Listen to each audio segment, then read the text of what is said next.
এই কোরআন খুললেই যেন এক জীবন্ত মহাবিশ্ব সামনে আসে। অতএব এই কোরআনের এই জ্ঞানের তাজাল্লির সামনে পৃথিবীর কোনো বিজ্ঞানী স্থির থাকতে পারবে না। 2024 আসলো, 1924-এ মুসলিমদের খেলাফতের পতন হয়েছে তুরস্কের খেলাফতের পতনের মাধ্যমে। এমনকি আমাদের নবাব সিরাজের যেই পার্লামেন্ট, এটাও কোরআনিক আইন দিয়ে চলতো। 1924 পর্যন্ত গোটা মুসলিম জাহান সংবিধান ছিল শুধুই কোরআন। মুসলিমরা অচিরেই গোটা বিশ্ব গ্রাস করবে, একমাত্র আল্লাহর এই মাতৃ জাতিটাকে মুসলিমরাই ঢাকে। যখন একটা মাকে হিজাব স্কার্ফ দিলেন, তার মানে আপনি একটা রাষ্ট্রকে স্কার্ফ দিলেন, রাষ্ট্রের সম্ভ্রম রক্ষা করলেন। ইসরায়েলিদের রাষ্ট্র নাই, আল্লাহ অভিশাপ দিয়েছে, নারী জাতিকে সবচেয়ে নষ্ট করেছে এরা। সামনে কি আসলে কি কেউ ভারত থেকে ফেরত আসবে বাংলাদেশে? সে আসবে না, আসতে পারবে না, আসলে মহাবিপদ হয়ে যাবে। শতাব্দীর সাইক্লোনে সব অন্যায়, সব কুফুরি, সব বেঈমানি ভেসে যাবে ইনশাআল্লাহ। আসসালামু আলাইকুম ওয়া রাহমাতুল্লাহি ওয়া বারাকাতুহু। তথ্য অন্তর্দৃষ্টির আলোকে আগামী মুসলিম বিশ্ব শীর্ষক আজকের এই মনোজ্ঞ আলোচনার সম্মানিত পরিচালক এবং মুআজ্জাজ উপস্থিতি, আমরা অত্যন্ত সুন্দর একটি বিষয় নিয়ে আজকে এখানে উপস্থিত হয়েছি, যেটা আমাদের ফিউচার ভিশনের সাথে সম্পৃক্ত। ইস্তেশরাফুল মুস্তাকবিল, আগামী দর্শন, ভবিষ্যৎ দর্শন, ভবিষ্যৎকে দেখা। কোন জাতি তার অতীতের দর্পণে ফি মিরআতিল মাদি, যদি সে আগামীকে না দেখে, তাহলে সে লক্ষ্যচ্যুত বা লক্ষ্যহীন একটি নিরর্থক জাতিতে পরিণত হয়। গোটা কোরআনই অতীতের আয়নাগুলো আমাদের সামনে তুলে ধরেছে ভবিষ্যৎকে দেখাবার জন্য। কোরআন অতীত, বর্তমান, ভবিষ্যতের বই। সবচেয়ে বেশি কোরআন যেটা করেছে সেটা হলো ভবিষ্যৎ দেখিয়েছে, মুস্তাকবিল, ফিউচারকে দেখিয়েছে। ফিউচার তোমার কি, পৃথিবীতে আগামী সময়ে কি হতে পারে, তোমরা কোথায় যাবে। জান্নাতের বিষয়টি একটি মুস্তাকবিল বা ভবিষ্যতের বিষয়, জাহান্নামের বিষয়টি এটিও একটি ভবিষ্যতের বিষয়, কবরের প্রশ্নোত্তর একটি ভবিষ্যতের বিষয়, পুলসিরাত ভবিষ্যতের বিষয়, হাসরের মাঠ, ময়দান, সমগ্র মানব জাতির সেখানে গ্যাদারিং, এটা একটা ভবিষ্যতের বিষয়। এই মহাবিশ্বের সৃষ্টি যে শুধু একটি উদ্দেশ্যে হয়েছে, লাআল্লাকুম বিলিকাই রাব্বিকুম তুকিনুন, তোমাদের রব তোমাদের সাথে সাক্ষাৎ দিতে চান। সেই সাক্ষাতের উদ্দেশ্যেই এই মহাবিশ্ব তিনি সাজিয়েছেন, আর কোরআন নাজিল করেছেন যাতে তোমরা এর প্রতি ঈমান আনো এবং আল্লাহর দিদার, তার সাক্ষাৎকারের প্রতি বিশ্বাস স্থাপন করো। প্রেডিকশনের বুক অফ প্রেডিকশন, কোরআনে কারীম পুরোটাই তো ভবিষ্যতের কথা বলে। আমরা যখন ভবিষ্যতের কথা বলি, অনেক কথাই বলি, অনেকে আশ্চর্য করেন যে ভবিষ্যতের কথা আপনারা কিভাবে জানেন, কিভাবে বলেন? এটা তো আলেমুল গাইবের বৈশিষ্ট্য, আল্লাহর বৈশিষ্ট্য। তারা বিস্মিত হয় আসলে এটা না জানার কারণে। একটা হলো ইলমুল গাইব, এটি আল্লাহ ছাড়া কারণে। আরেকটা হলো খাবারুল গাইব, নাবাউল গাইব, তিলকা মিন আম্বাইল গাইবি, এগুলি গাইবের সংবাদ, গাইবের আনসিন সংবাদ, এটা তোমাদেরকে আমি দিয়েছি। আল্লাহ তাআলা ইলমুল গায়ব কাউকে দেননি, কোনো নবী, কোনো রাসূল, কোনো ফেরেশতা, জিন, মানব কাউকে দেননি, কিন্তু খবরুল গায়ব সব রাসূলকে দিয়েছেন। নবী মানি তো যিনি গায়বের খবর বলবেন আল্লাহর কাছ থেকে। মেসেঞ্জার কিসের মেসেজ দেবেন যেটা আপনি আমি দেখি না, আমাদের দৃষ্টির অন্তরালে, যেটা ভবিষ্যতে, সেগুলো মেসেজ তিনি দেবেন। সেজন্য তাকে নবী বলা হয়, মেসেঞ্জার বলা হয়। সম্মানিত উপস্থিতি, মুসলিম মানে কি? মুসলিম শব্দটি সিলমন থেকে উৎপন্ন। সিল, আত্মসমর্পণ। কার কাছে? স্রষ্টার কাছে আত্মসমর্পণ, সবকিছু সমর্পণ। নিজের জীবন সমর্পণকারী, সম্পদ সমর্পণকারী, চিন্তা চেতনা সমর্পণকারী, নিজের বুদ্ধি বিবেক সমর্পণকারী, নিজের জ্ঞান সমর্পণকারী, নিজের যা আছে এই অস্তিত্বের মধ্যে সব কিছু যিনি স্রষ্টার কাছে সমর্পণ করেন, তিনিই তো মুসলিম। আর মুসলিম উম্মার আগামী দিনের ভবিষ্যৎ, তাদের উত্থান, তাদের উন্নয়ন মানে কি? মুসলিমের উন্নয়ন মানে কি? তার উজ্জ্বল আগামী ভবিষ্যৎ মানে কি? ইসলামের যা আছে সূক্ষ্মাতি সূক্ষ্ম ওয়াননেস, একত্ববাদের বিশ্বাস থেকে শুরু করে ইসলামে যেই তাওহীদ আছে, তাওহীদের উত্থান হবে, ঈমানের উত্থান হবে, ইসলামের উত্থান হবে, ইহসানের উত্থান হবে এবং কোরআনের উত্থান হবে। মহানবী সাল্লাল্লাহু আলাইহি সাল্লামের রেখে যাওয়া নবিয়ুল মারহামা, নবিয়ুল মালহামা, আমি যুদ্ধেরও নবী, আমি রহমতেরও নবী। এই রহমত আর যুদ্ধের একটা বিশাল উত্থান হবে, সংগঠিত হবে, মালাহিম সংগঠিত হবে, সাথে আবার রহমতও বয়ে নিয়ে আসবে। তো মুসলিম উম্মার আগামীটা কেমন হবে? কোরআন এবং হাদিসের তথ্যগুলির মধ্যে নজর বুলালে এটা আসে। আজকে যেমন মানুষের জ্ঞান এতটুকু গেছে, মানুষ বলে পৃথিবীটা একটা তথ্যের ভান্ডার, তথ্যের পৃথিবী।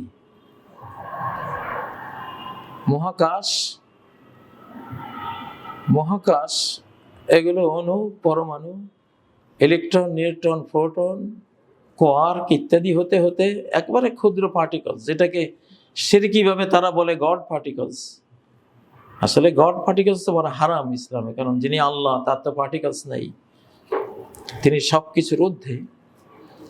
বা স্ট্রিং থিওরি, স্ট্রিং থিওরিটা মানে তার মহাবিশ্বের একেবারে গভীরে গেলে, বস্তুর গভীর থেকে গভীরে যেতে যেতে যেতে লাস্টে গেলে দেখা যায় কতগুলো অতি পারমাণবিক সুতা, তার।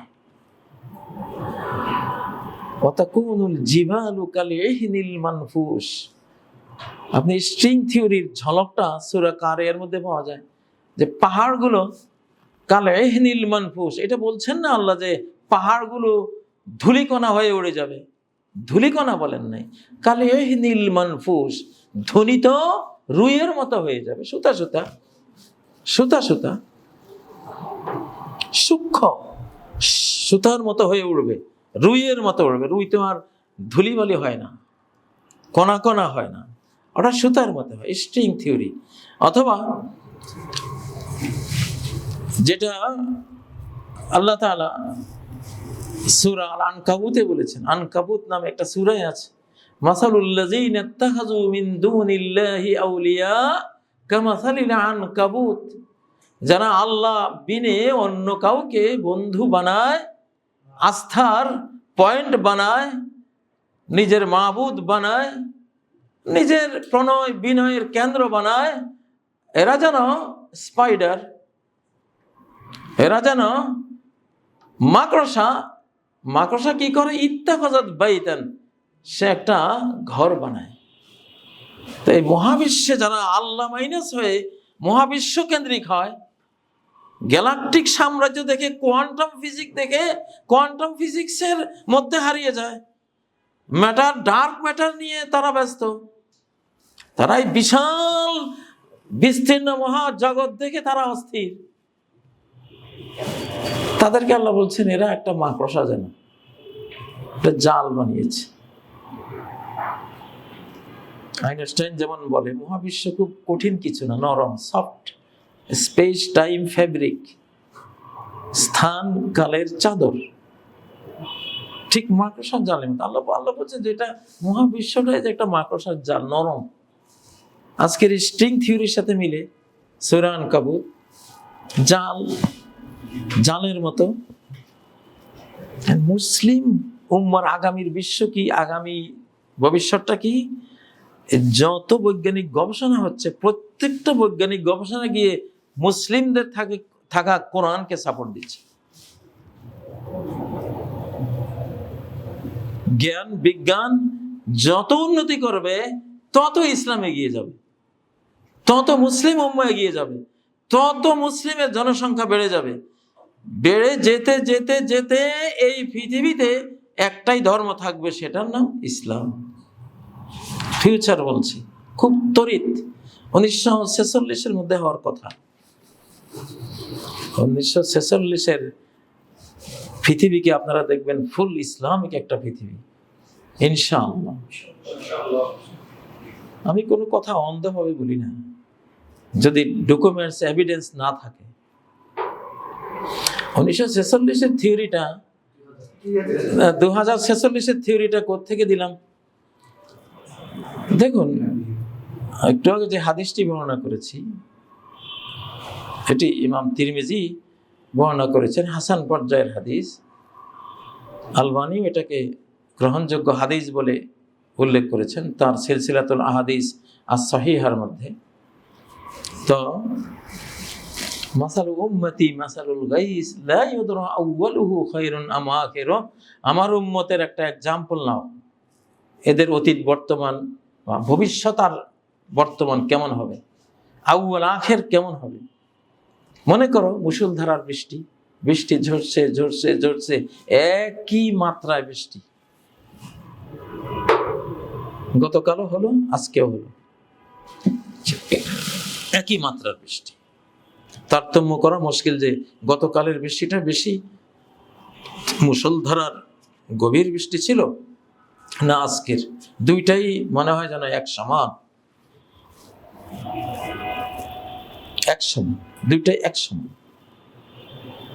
এটা মনের মধ্যে গাঁথি রাখেন যে নবীজি বলছেন সাল্লাল্লাহু আলাইহি সাল্লাম যে আমার যুগ আর আখেরি যুগ, এসকেটালজি, যেটা শেষ জমানা যেটা আসবে, দ্বিতীয় উত্থান, দ্বিতীয় বিশ্বায়ন যখন ইসলামের হবে, মুসলিম উম্মার হবে, সেকেন্ড বা একবারে লাস্ট গ্লোবালাইজেশন যখন ইসলামের হবে,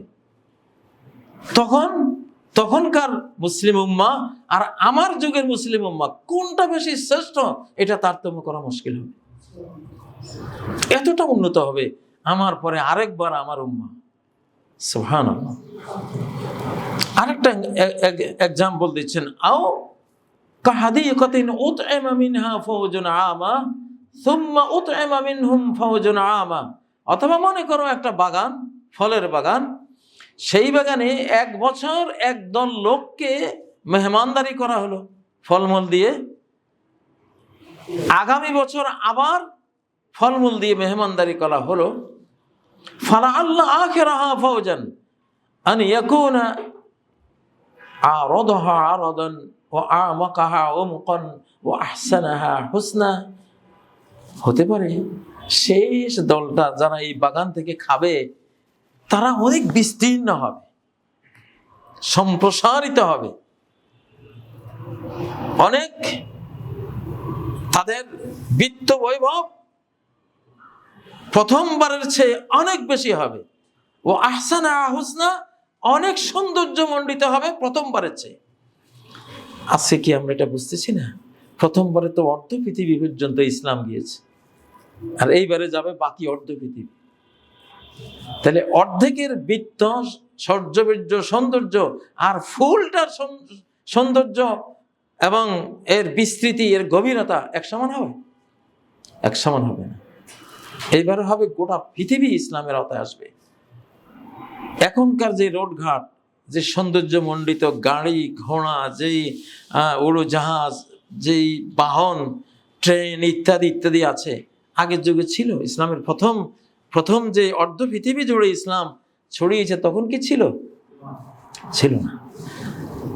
তো নবী সাল্লাল্লাহু আলাইহি ওয়াসাল্লাম যেটা বলে গেছেন যে শেষটা অনেক বেশি সৌন্দর্য মণ্ডিত হবে আমারটার চেয়েও, শেষটা অনেক বিস্তীর্ণ হবে আমার যুগের, এই প্রথম সাহাবীদের যুগের ইসলামের চেয়েও। এটা বাস্তব। ও প্রত্যেক যে বৈজ্ঞানিক যে আয়াতগুলো, প্রায় 6300 সামথিং আয়াত মাত্র হুকুম হাকামের, আর সবই তো বৈজ্ঞানিক, বিজ্ঞানের, ইতিহাসের, অ্যাস্ট্রোফিজিক্সের বিভিন্ন। তো এগুলি আগের যুগের মানুষ স্ট্রিং থিওরি তারা খুঁজে পেয়েছে, কোরআন থেকে পায়নি, কিন্তু এই যুগে তো আমরা পাচ্ছি। আমরা যে এই কঠিন ওয়ালটা, কঠিন দেয়ালটাও 99.99% ফাঁকা। এটা একটা ফাঁকা। আমি যদি নিজেকে কোয়ান্টাম পর্যায়ে নিতে পারি, আমি দৌড় দিলে এখানে পার হয়ে যাব, চুইয়ে যাব। আমার শুধু ইউসুফ জুলাইখার ওই কাহিনীর মধ্যে এই কোয়ান্টাম ফিজিক্সের এই থিওরিটা, অর্থাৎ wave possibility, wave function possibility, যেটা যে একটা আমার যদি আধ্যাত্মিক শক্তি থাকে, আমি নিজেকে ওয়েভে পরিণত করে প্রাচীর ডিঙ্গিয়ে চলে যাব, প্রাচীরের ভিতর দিয়ে পার হয়ে যাব। হ্যাঁ, ইউসুফ আলাইহিস সালাম জুলাইখা যে পার হলেন, সেখানে তো আল্লাহ বলছেন ওয়াস্তাবাকাল বাব, দরজা দুইজনই অতিক্রম করে গেল, কিন্তু দরজা তো বন্ধ ছিল। এখানে দরজা খোলা হয়েছে, এটা তো আয়াতে নেই। 7টা দরজা বা যেই কয়টা দরজা সব রুদ্ধ দ্বারগুলো একজন নবী, যিনি জুলাইখার হাত থেকে বাঁচতে পেরেছেন এক প্রবল আধ্যাত্মিক শক্তি দিয়ে, তিনি একটা ওয়াল, একটা দরজা পার হবেন, এটা তো সহজ ব্যাপার, নাথিং ম্যাটার। ওয়াস্তাবাকাল বাব, দুজনেই দরজা পার হলেন। এর আগের আয়াতে লাউলা আর বুরহানা রব্বি, ইউসুফ গন্ডগোলে পড়তো যদি তার রবের বুরহান, রবের পক্ষ থেকে একটা দলিল যদি সে না দেখতো। কি সেই দলিল? হতে পারে যে মানুষের থার্ড আই দিয়ে, অন্তর্নয়ন, থার্ড আই যেটা বাসিরা, কোরআন যেটা বলে আলা বাসিরাতিন আনা ওয়া মান ইত্তাবাআনি, বাসিরা নিয়ে চলি আমি আর আমার ফলোয়াররা। থার্ড আই নিয়ে চলি, পিনিয়াল গ্ল্যান্ড, যেটা প্রাচীরের ওই পারে কি আছে এটাও দেখে, আকাশের উপরে কি আছে পিনিয়াল গ্ল্যান্ড দিয়ে, অন্তর্দৃষ্টি দিয়ে, থার্ড আই দিয়ে মানুষ সেটাও দেখে। নবীজি ওযু করছেন আর বলছেন ইন্নী লা আনজুরু ইলা হাউদিয়াল আন, আমি তোমরা দেখছো আমি ওযু করছি, কিন্তু আমি আমার হাউজে কাউসারের দিকে তাকিয়ে আছি। এই ট্রিলিয়ন আলোক বর্ষের উপরে যে জান্নাতের 7 আসমানের উপরে ওনার হাউজে কাউসার, তিনি বলছেন আমি তাকিয়ে আছি। কি দিয়ে তাকিয়ে আছে? ওই বাসিরা, থার্ড আই। এখন এই কোরআন খুললেই যেন এক জীবন্ত মহাবিশ্ব সামনে আসে। অতএব এই কোরআনের এই জ্ঞানের তাজাল্লির সামনে পৃথিবীর কোনো বিজ্ঞানী স্থির থাকতে পারবে না। ওরা সেজদায় পড়বেই আয়াত পড়ে পড়ে আল্লাহর সামনে। অতএব ফিউচার বুঝতে পারছেন, আগামী মুসলিম বিশ্ব কি হবে। এখন আমি যেটা দলিল হিসাবে আপনাদেরকে বলছি যে 2046-এর মধ্যে পুরো পৃথিবী মুসলিম পৃথিবী হয়ে যাওয়ার কথা,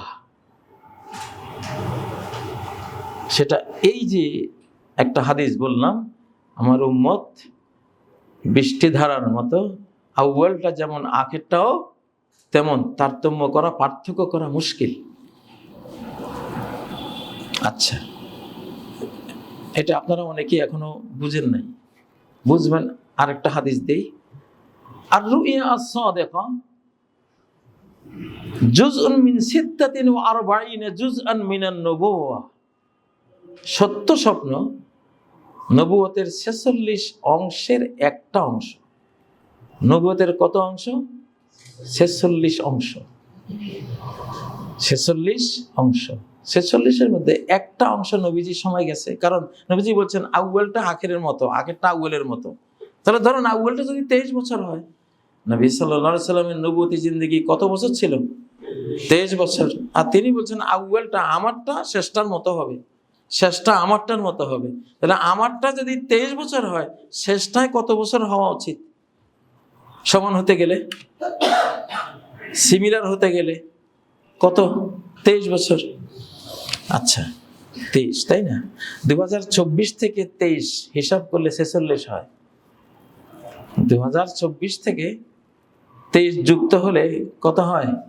46। খুচরা হিসাব বাদ দিয়া রাউন্ড ফিগারে 46 হয়। এখন প্রশ্ন করেন 2024 কোত্থেকে এলো? 2024 আসলো 1924-এ মুসলিমদের খেলাফতের পতন হয়েছে, তুরস্কের খেলাফতের পতনের মাধ্যমে। সেটাকে হুকুমত বলেন, মুলুকিয়ত বলেন, খেলাফত বলেন, ওটা কোরআনিক শাসনই ছিল। এমনকি আমাদের নবাব সিরাজের যেই পার্লামেন্ট, এটাও কোরআনিক আইন দিয়ে চলতো। 1924 পর্যন্ত গোটা মুসলিম জাহান সংবিধান ছিল শুধুই কোরআন। সেই রাজা হোক আর সে খলিফা হোক আর মালিক কে হয় হোক, সংবিধান কিন্তু কোরআন। কোরআন সংবিধান হিসেবে বিধান নিয়েছে কবে? 1924-এ। সারা পৃথিবীর অমুসলিমদের ষড়যন্ত্রে, তারা জানেন, আমি সেদিকে যাচ্ছি না।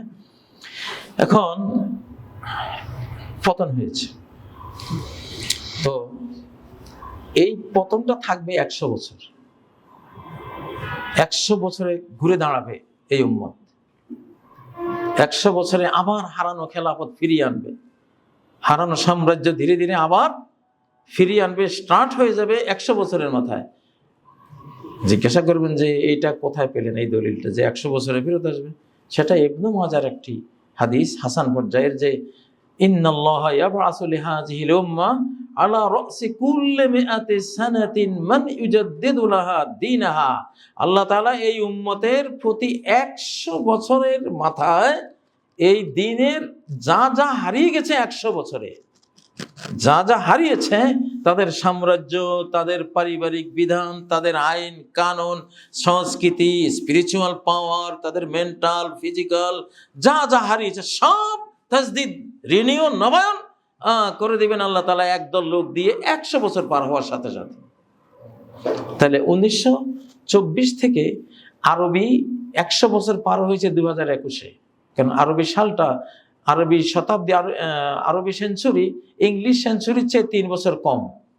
তাহলে 1924 থেকে 2021-এ কি হয়? আরবি শতাব্দী ফুলফিল। সাথে সাথে আফগানিস্তানে ইসলাম এসে গেছে। আফগান মুসলিমদের বিজয়ের মাধ্যমে 20 বছরের, যেহেতু গত শতাব্দীটা ছিল শয়তানের শতাব্দী, ব্ল্যাক ম্যাজিকের শতাব্দী, কুফরি শতাব্দী, শতাব্দীর শেষ শতাব্দীর দুর্নিবার সাইক্লোনে আফগানিস্তান থেকে শত্রুরা বিতাড়িত হয়ে গেছে। মানুষ বাহ্যিক কোনো কারণ খুঁজে পায়নি যে 8,000 কোটি ডলারের অস্ত্র ধুয়ে এরা পালালো, কি হয়েছে?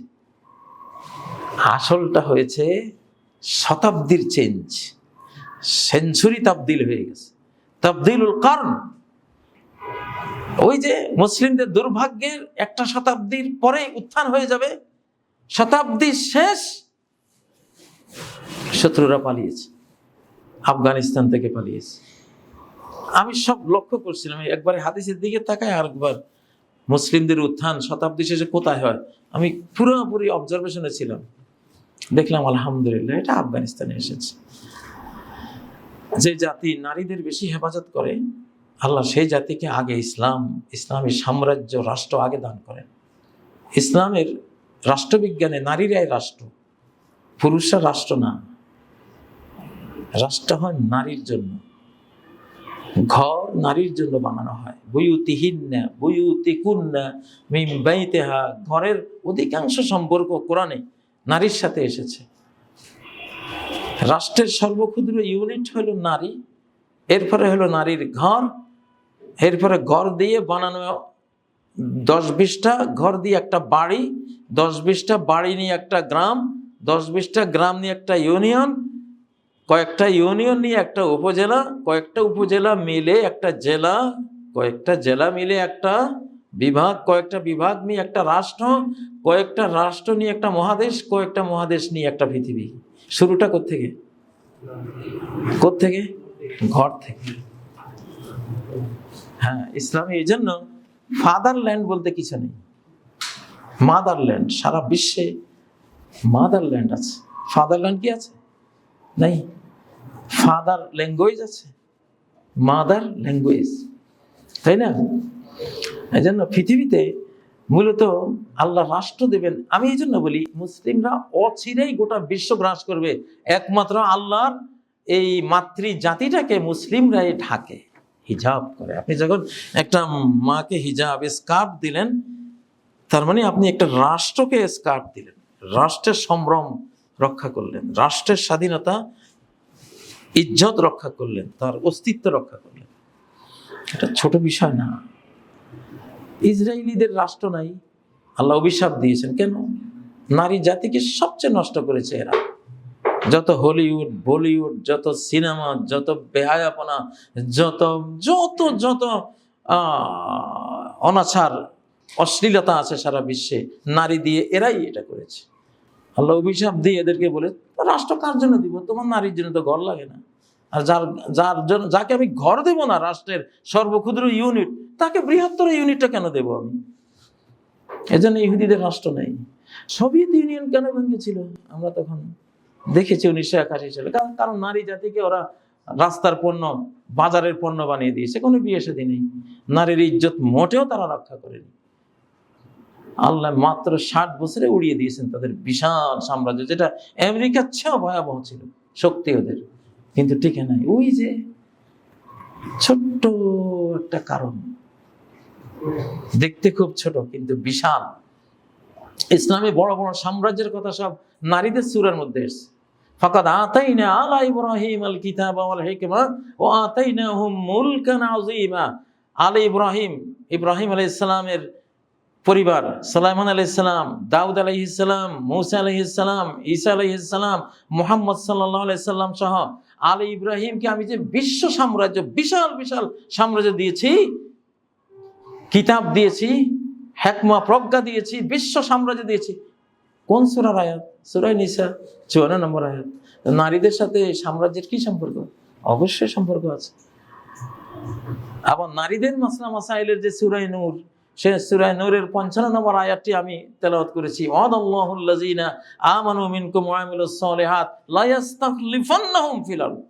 আমার এই যে সভ্যতা সূরা নূরে শিখিয়েছি যে পুরুষ পবিত্র জীবন যাপন করো, নারীরা পবিত্র জীবন যাপন করো, কোনো মিসগাইডেড হইও না। এই সভ্যতা যারা লালন করবে, আগামী সারা পৃথিবীর কর্তৃত্ব, খেলাফত, নেতৃত্ব আমি ওদেরকে দেব। কুলিল্লাহুম্মা মালিকাল মুলক, এটা তো সূরা আলে ইমরানের 26 নম্বর আয়াত। এর কয়েক আয়াত পরে মারিয়মের কাহিনী, লম্বা, মারিয়মকে নিয়ে আসছে। তো যাই হোক, ইসলামে এই জন্য আসলে রাষ্ট্রগুলি হয়, নারীদের যারা হেফাজত করে তারা রাষ্ট্রশক্তি পায়। সোভিয়েতদের তুলনায় আমেরিকানরা মোটামুটি একটু ভালো, অত বাজারি পণ্য বানায়, এই জন্য টিকে আছে এখনো, কিন্তু সামনে থাকবে না। সামনে এই নারী জাতিকে রাস্তার পণ্যে পরিণত করার কারণে সারা পৃথিবীর সব জাতিরা রাষ্ট্র হারাবে, কারোই থাকবে না, শুধু মুসলিমদের থাকবে। কারণ এরাই বোরকাওয়ালা জাতি, নারীর সম্ভ্রম এরা রক্ষা করে। বাংলাদেশে 15ই আগস্ট 1975 এই পতনের পেছনে মেজর ডালিমের স্ত্রীর কেলেঙ্কারি, আরো বহু নারী কেলেঙ্কারি ওর পতনের পেছনে জড়ানো আছে। আর 2024-এর 5ই আগস্টের কলঙ্কের পেছনে অফিসে অফিসে গোপন রুম করে নারী জাতির ইজ্জত লুট করার এই নিউক্লিয়াস কারণটি, মূল রুট লেভেলের পতনের কারণটি এটা জড়ানো আছে। যাই হোক, এটা প্রসঙ্গ কথা ছিল। তো ভবিষ্যৎ তো এখানেও আসে, কারণ আমরা মুসলিমরা আমরা নারীদেরকে সম্ভ্রান্ত ড্রেসে আমরা ঢেকে দিই। অতএব আগামী সম্ভ্রান্ত বিশ্ব আমরা তৈরি করব ইনশাআল্লাহ, আমরা পাবো। ইসলামের রাষ্ট্রবিজ্ঞান এটাই বলে। হযরত ইউসুফ আলাইহিস সালাম কিসের পরীক্ষায় পাশ করে মিশরের সাম্রাজ্য পেয়েছিলেন? জুলাইখার পরীক্ষায় পাশ করে। আল্লাহ যখন দেখলেন হ্যাঁ সে জুলাইখাকে সে তার ইজ্জত হরণ করেনি, জুলাইখার ইজ্জত সেভ করেছে। জুলাইখাকে যেই টকবগে যৌবনের অধিকারী ইউসুফ সেভ করতে পারে, একটা রাষ্ট্রীয় সম্পদ কোনো ব্যাপারই না তার জন্য, সে সেভ করতে পারবে। আল্লাহ ইউসুফকে বিশরে ইন্নী ইজআলনি আলা খাযাইনিল আরদ, তুমি হে রাজা আমাকে তোমার দেশের খাদ্যমন্ত্রী বানিয়ে দাও, তোমার জমিনের যত সম্পদ আমার কাছে দিয়ে দাও, কারণ আমি তো তোমার কাছে পরীক্ষা পাশ করেছি, তোমার স্ত্রীর পরীক্ষা আমি পাশ করেছি। তুমি জানো সবাই সাক্ষ্য দিয়েছে ইউসুফ নির্দোষ, তার চরিত্রে কোনো কলঙ্ক নেই। ওই সুতোয় টানে মিশরের তিনি মন্ত্রিত্ব এবং পরে রাজত্ব পেয়েছেন। সুবহানাল্লাহ।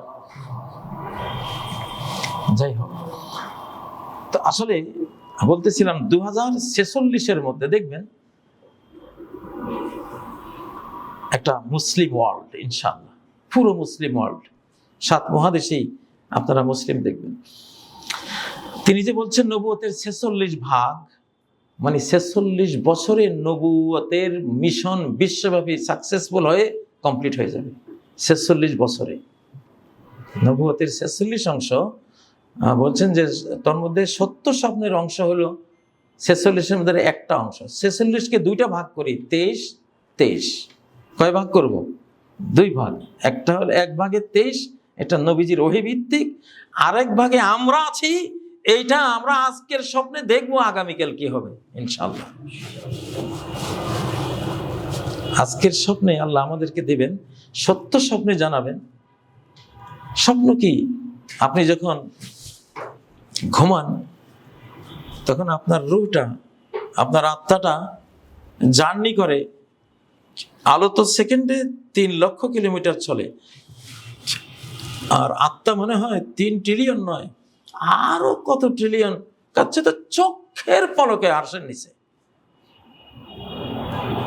এটা কোয়ান্টাম ফিজিক্সের সুপারপজিশন থিওরির মতো, মানে সে এখানে আছে ওখানেও আছে। একটা চোখের পলকে রানী বিলকিসের সিংহাসন যেটা ছিল সাবা ইয়ামানে, চোখের পলকে দেখা যায় ওটা ফিলিস্তিনে।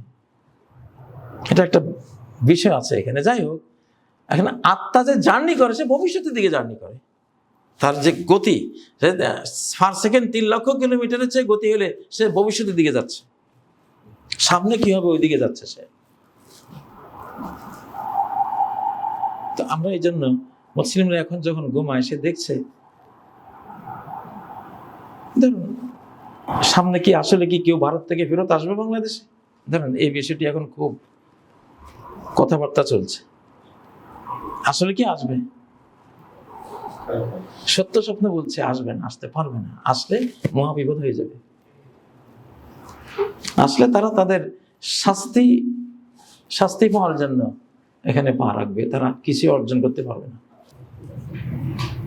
আত্মাগুলি যখন ঘুমের বেলায় জার্নি করে তখন ভবিষ্যতের দিকে জার্নি করে। ইউসুফ আলাইহিস সালাম যখন দেখেছেন যে আমাকে সেজদা দিচ্ছে 11টি গ্রহ তারা আমাকে সেজদা দিচ্ছে, তখন তো এটা 40 বছর পরে তাকে যে তার মা বাবা তার ভাইয়েরা যে সেজদা দিবে, সেটা সে উনি 40 বছর আগে ঘুমের জার্নিতে দেখেছেন তিনি, যেটা ভবিষ্যতের অবস্থা ছিল। সেটা আত্মা যেহেতু জার্নি করে সামনের দিকে, ফিউচারের দিকে, এই জন্য সে দেখে আসে।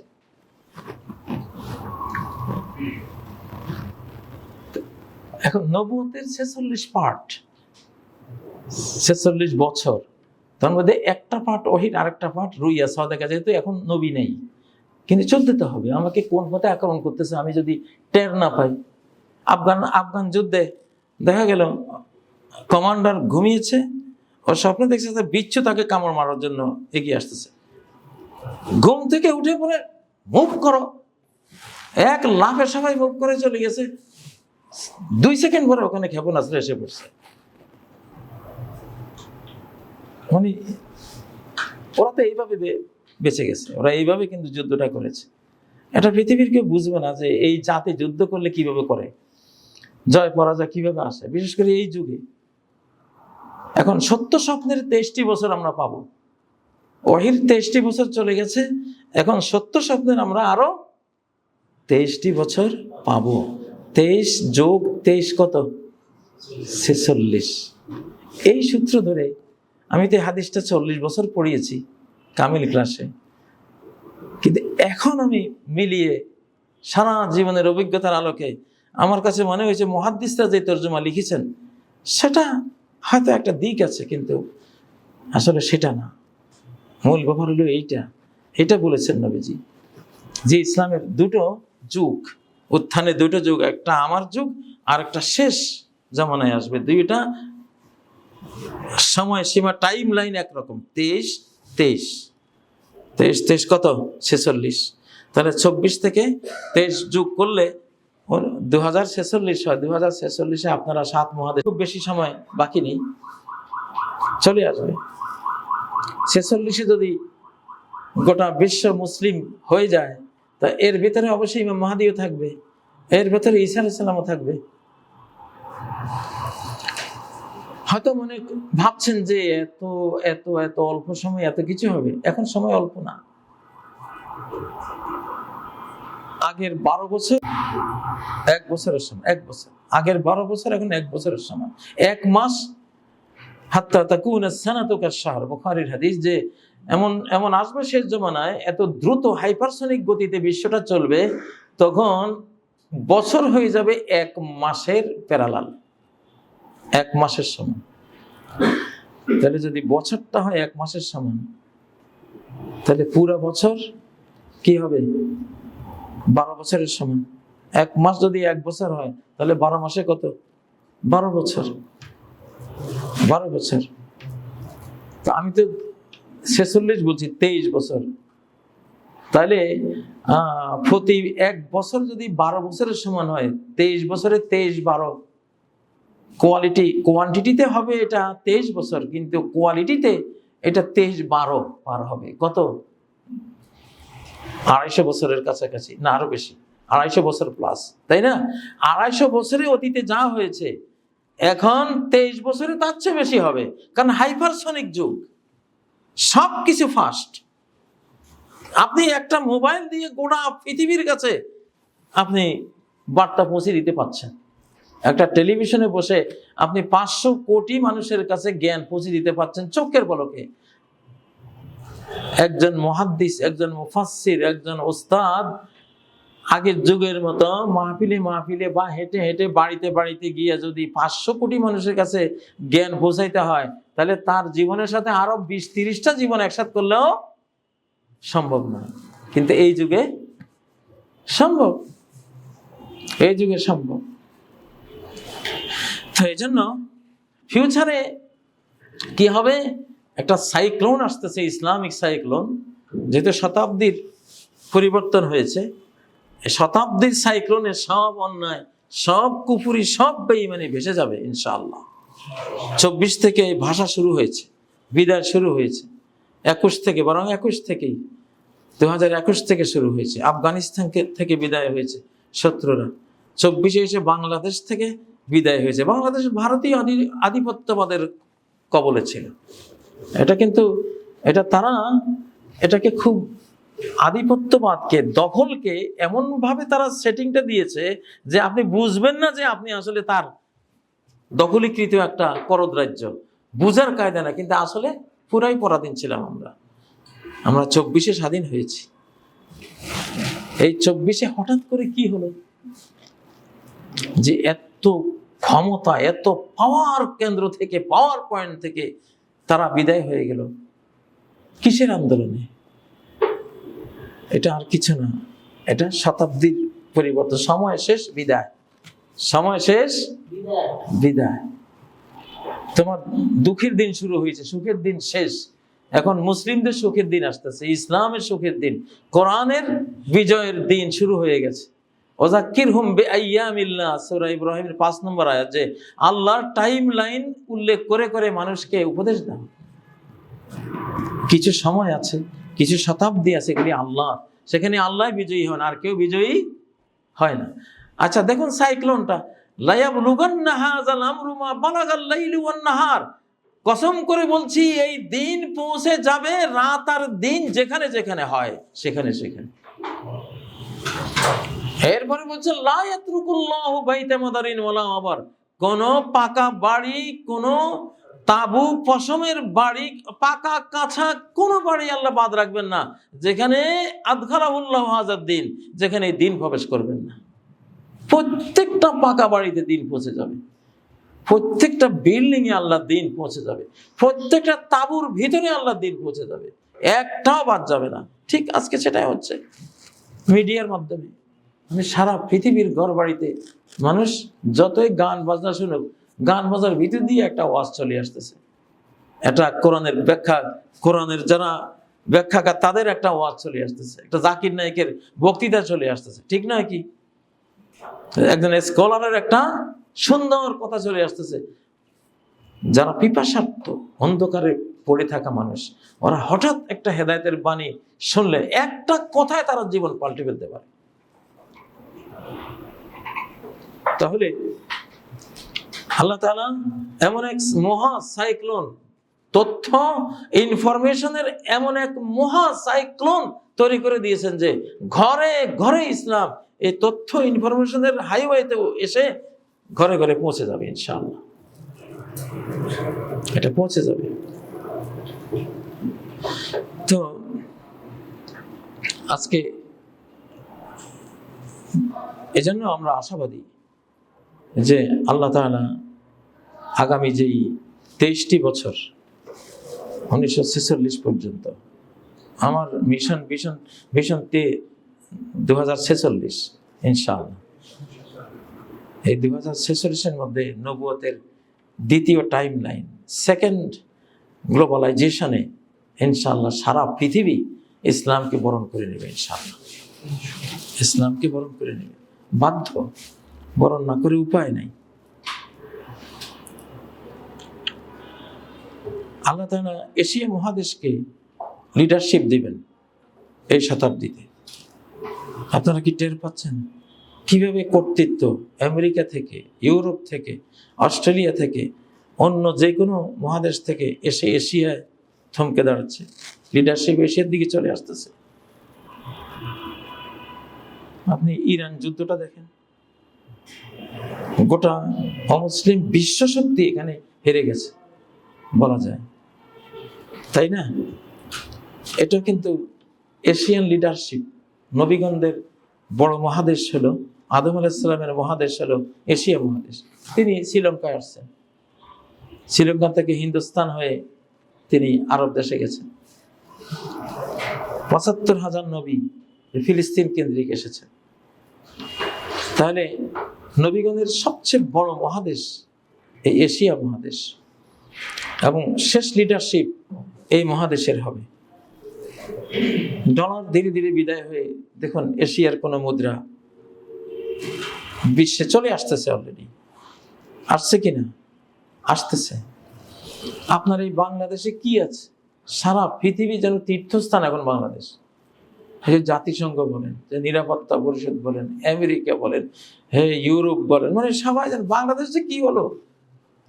আসলে একটা ব্যাপার তো আছে, এটার ভৌগোলিক যে অবস্থান সমগ্র এশিয়ার মধ্যে সেরা স্ট্র্যাটেজিক এরিয়া হিসেবে আমাদের চট্টগ্রাম, জলে স্থলে অন্তরিক্ষে গিরিকন্দরে এমন একটা স্থান সারা এশিয়া মহাদেশে নেই।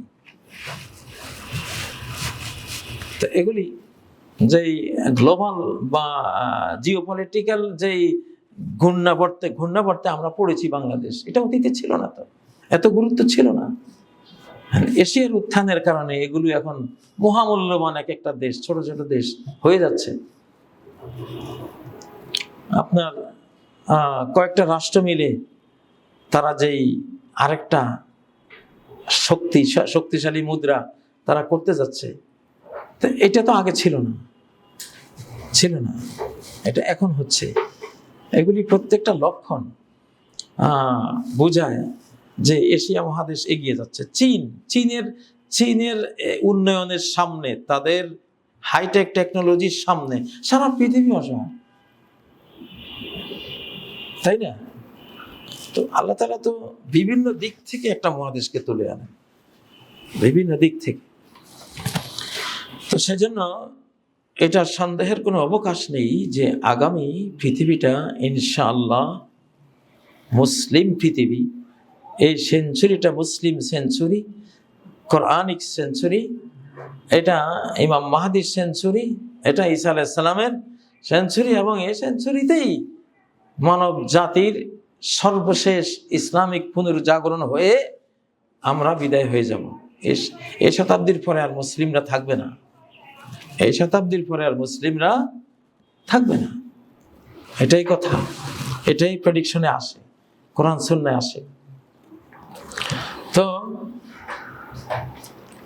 নবী সাল্লাল্লাহু আলাইহি ওয়াসাল্লামের আরেকটা হাদিস আছে, জুইয়া ইন্নাল্লাহ জাওয়ালিয়াল আরদ, সহিহ মুসলিমের হাদিস, যে আল্লাহ তাআলা গোটা পৃথিবীকে ছোট্ট করে একটা গ্লোব করে আমাকে দেখিয়েছেন। ফারাআইতু মাশারিকাহা ওয়া মাগারিবাহা, পৃথিবীর পূর্বার্ধ পশ্চিমার্ধ পুরোটাই আমি দেখেছি। ওয়া ইন্না উম্মতি সায়াবলুগু মুলকুহা মা জুইয়ালি মিনহা, যেই প্রাচ্য প্রতীচ্য মাশরিক মাগরিব আমাকে দেখানো হয়েছে, ইস্ট ওয়েস্ট যেটা আমাকে দেখা হয়েছে, এই পুরোটাই আমার উম্মতের সাম্রাজ্যে পরিণত হবে। সুবহানাল্লাহ, কত সত্য কথা। আজকে যেভাবে ইসলাম কবুলের হেরিক আমরা দেখতে পাচ্ছি বিজ্ঞান জগতে, ইন্টেলেকচুয়াল মানুষগুলো যেভাবে ইসলামের দিকে আসছে, ইনশাআল্লাহ আপনি অচিরেই দেখবেন। আমি বেশ কয়েক বছর আগে দেখেছি একটা পরিসংখ্যান, প্রতি 24 ঘন্টায় 65,000 মানুষ ইসলাম কবুল করে। বেশ কয়েক বছর আগের পরিসংখ্যান, প্রতি 24 ঘন্টায় 65,000 মানুষ জ্ঞান বিজ্ঞান দিয়ে ইসলামকে বুঝতেছে। আমরা এটা কোরআনে আমরা পড়ি, চন্দ্র সূর্য সব কিছু আল্লাহকে সিজদা করে, গ্রহ তারা সবাই সিজদা করে, তাই না? মানে অতীতের আলেমরা এই আয়াতগুলোর ব্যাখ্যা করতো যে এখানে সিজদা মানে অনুগত হওয়া, আনুগত্য করা, আল্লাহর হুকুমের বাইরে তারা যায় না, এটা একটা সিজদা। বাট কোরআন তো সিজদা বলে অবনত হওয়াকে। এখন দেখা গেল যে আসলেই গ্রহ তারা চন্দ্র সূর্য একটু অ্যাঙ্গেল করে চলে, একটু ঝুঁকে পড়ে তারা চলে, বা তারা যে টাইম স্পেস ফ্যাব্রিকে তারা যখন থাকে তখন এগুলো সব সিজদা বলতে নিচের দিকে যায়।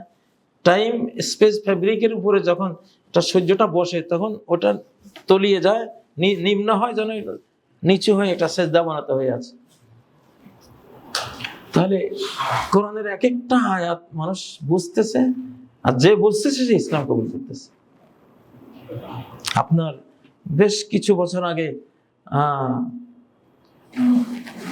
যেই বিজ্ঞানী দল আবিষ্কার করলেন যে পৃথিবীর প্রত্যেকটা বস্তু কণার মধ্যে একটা বিহাইব্রেশন আছে, আলো ফ্লাশ করে আর আওয়াজ করে। কিসের আওয়াজ, কিসের আলোর বিচ্ছুরণ, কিসের কম্পন?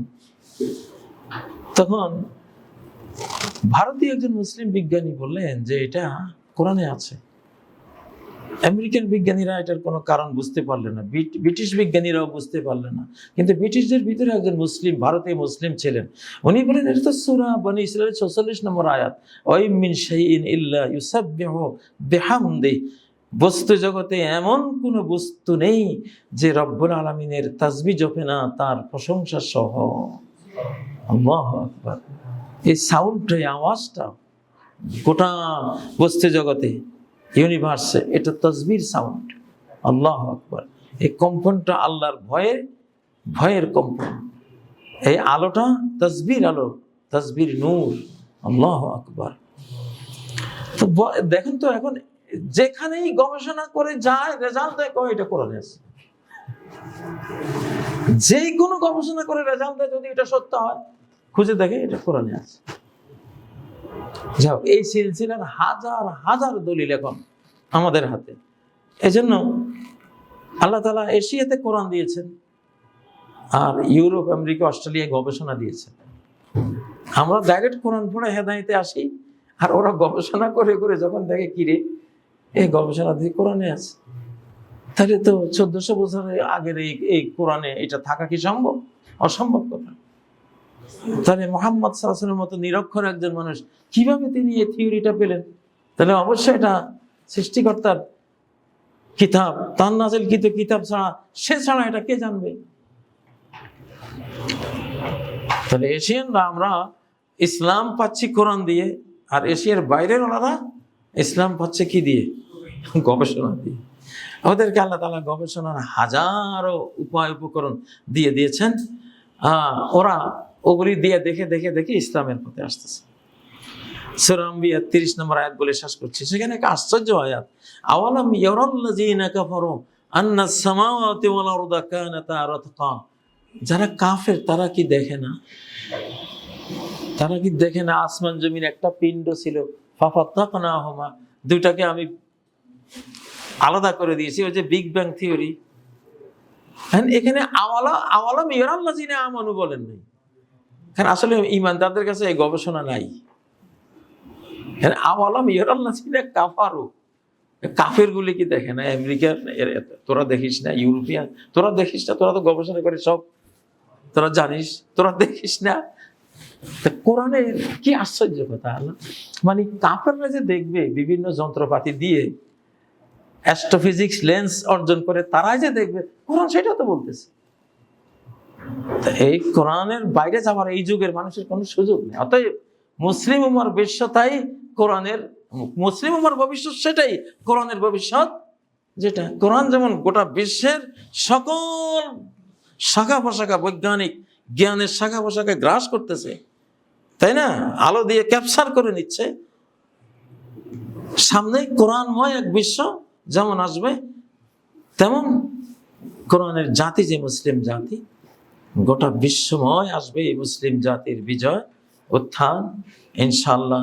তাদের দেয়া রহমত, তাদের দেয়া মানবিকতা, তাদের দেয়া সুন্দর সামাজিকতা, যা কিছু আছে সব আগামী দিনে ইনশাআল্লাহ ছড়িয়ে পড়বে।